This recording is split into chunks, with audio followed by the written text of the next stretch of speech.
提摩太後書第一章，問候。奉神旨意，照着在基督耶穌裏生命的應許，作基督耶穌使徒的保羅寫信給我親愛的兒子提摩太，願因為憐憫平安從父神和我們主基督耶穌歸於你。忠於福音，我感謝神，就是我接續祖先用清潔的良心所侍奉的神。祈禱的時候，不住的想念你，紀念你的眼淚，晝夜切切地想要見你，好叫我滿心快樂。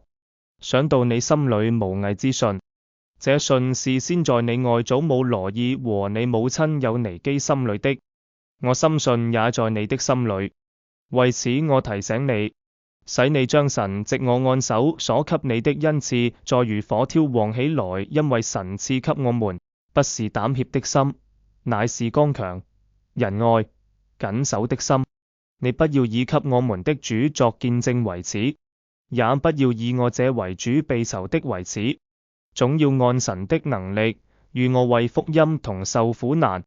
神救了我們，以聖召我們，不是按我們的行為，乃是按他的旨意和恩典。這恩典是萬古之先，在基督耶穌裏賜給我們的，但如今藉着我們救主基督耶穌的顯現，才表明出來了。他已經把死廢去，藉着福音將不能壞的生命彰顯出來。我為這福音奉派作傳道的，作使徒，作師傅。為這緣故，我也受這些苦難。然而我不以為恥，因為知道我所信的是誰，也深信他能保存我所交付他的，直到那日。你從我聽的那純正話語的虛無，要用在基督耶穌裏的信心和愛心，常常守着從前所教你的善道。你要靠着那住在我們裏面的聖靈，牢牢地守着。凡在亞細亞的人都離棄我，這是你知道的，其中有腓吉路和黑摩其尼。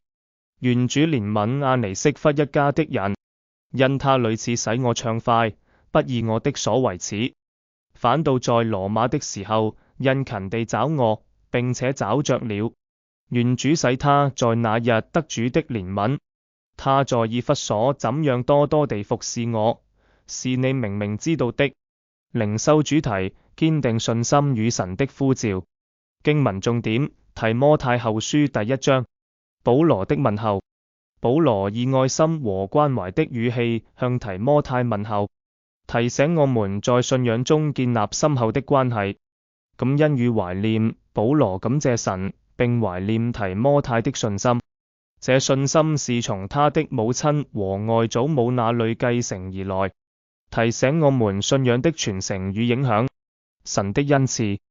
保羅鼓勵提摩太要把神所賜的恩賜重新點燃，因為神賜給我們的不是膽怯的心，而是能力、愛和自制的心。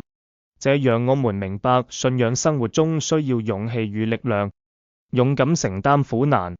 保羅呼籲提摩太不要因為福音而感到羞恥，並要勇敢承擔為主受苦的使命，提醒我們在信仰中要有堅定的決心。神的呼召與拯救。保羅談到自己的使命，並強調神的呼召和拯救，鼓勵提摩太堅守所領受的真理。這使我們意識到個人在神計劃中的重要性。提摩太的忠心。保羅提到了一些人的背叛與提摩太的忠心，提醒我們在信仰的旅程中要持守忠誠，不論環境如何變化。禱告。親愛的天父，感謝你賜予我們信心和勇氣，求你幫助我們在面對挑戰時堅守信仰，並活出你的呼召。奉耶穌名禱告，阿門。行動。回顧自己的信仰根源。感謝那些影響你信仰的人，在生活中尋求重新點燃對神恩賜的熱情，勇敢面對挑戰。